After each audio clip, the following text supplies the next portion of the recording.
we're just entering the trailing edge of the hurricane. And as I like to say, it's going to be much worse and much longer lasting and much different than the unpleasantness of 1929 to 1946.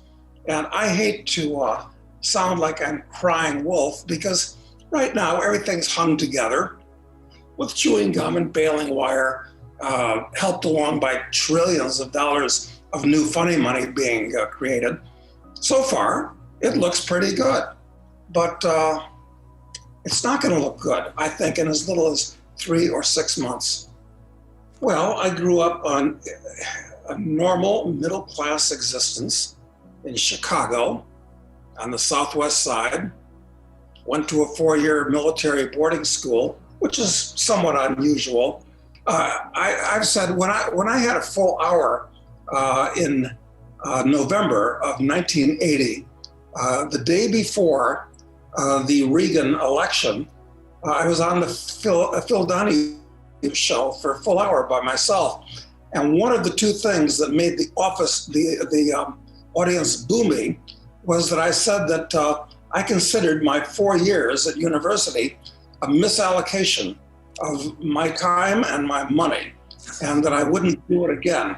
And of course, I was pretty far ahead of the curve, because then a college degree was, everybody wanted one.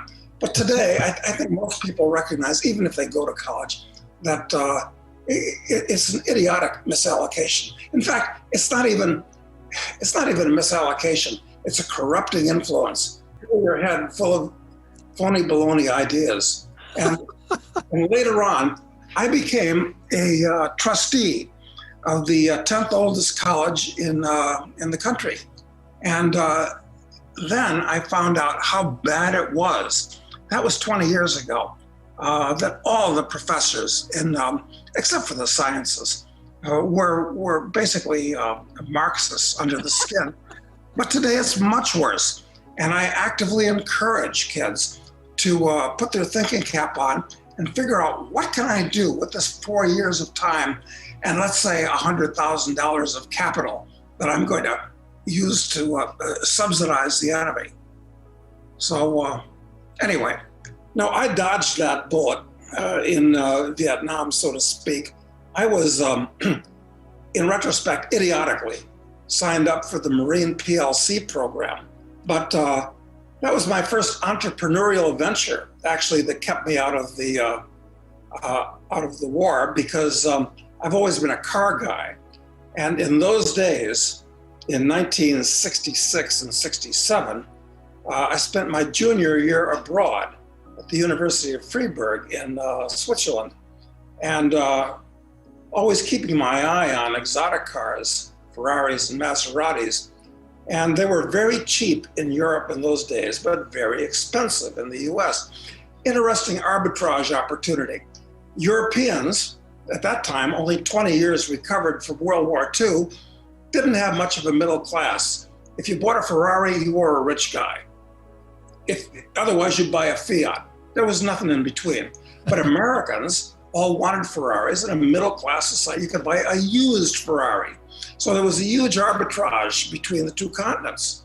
And so I bought a car, I raced it at Montlhéry and Monza, and was driving it up to Rotterdam to put on a boat, having doubled my money from $3,000 to $6,000, sight unseen, and got into a terrible auto accident, was in a hospital for 6 weeks, broke my right leg in 17. Anyway, that's why I never went to Vietnam. And I'm glad I didn't, because you were lucky, but not everybody was. Well, and they're still coming apart. Argentina in particular. Uruguay is going through a relatively mellow period at the moment. In fact, there are many thousands of middle class and wealthier Argentines that are moving across the Plate River to Uruguay right now, because the government in Argentina is criminally insane, which it usually is, but it's really bad now. Yeah. So when did I first discover economics? Certainly wasn't taking classes in college. That was a waste of time. It was when I read Henry Hazlitt's book, Economics in One Lesson, which is only about 150 pages, but it's a work of genius. That was the first thing. Then I read Harry Brown's book, How to Profit from the Coming Devaluation, which he turned out just before the devaluation.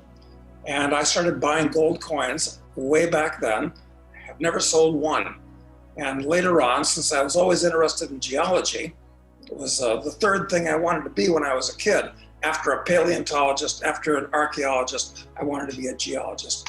So then I started getting interested in mining stocks, and that's more or less what I've been doing since then. That's happened to so many middle-class Argentines that have been dropped into the lower classes because of exactly that, foolishly leaving their money in the national currency. Look, when I started playing polo, it was 30 years ago, there was a guy named Hap Sharp, and he first became famous in the 1960s for having developed a famous race car called the Chaparral with Jim Hall. Anyway, he was part of the club that I was, and he bought a ranch in Patagonia, 250,000 acres, and he paid, I don't know, back then, $100,000. They're still very cheap. You can still get 250,000 acres in Argentina for $100,000. But the guy who sold it to him took a note from him for in Argentine pesos, and he got the ranch for free, as they destroyed that particular peso. Then came the Austral, and then came they've had 5 currencies there. That things would go over the edge. With the Manic bull market of 2000. Then I thought it was going to surely go over the edge with the real estate meltdown of 2008. I didn't give adequate credit to the government's ability to print up trillions of dollars and get away with it. And I didn't give adequate credit to their ability to take interest rates down to near zero.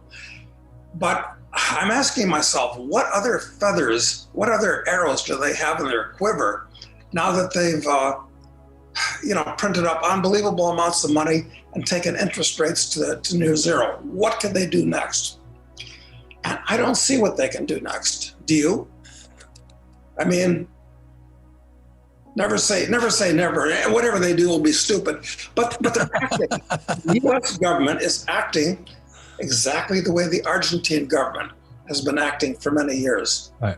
And the results are going to be the same, greatly diminished standard of living with the average American, and probably a lot of violence in the streets. Because, look, a lot of people are under real financial pressure.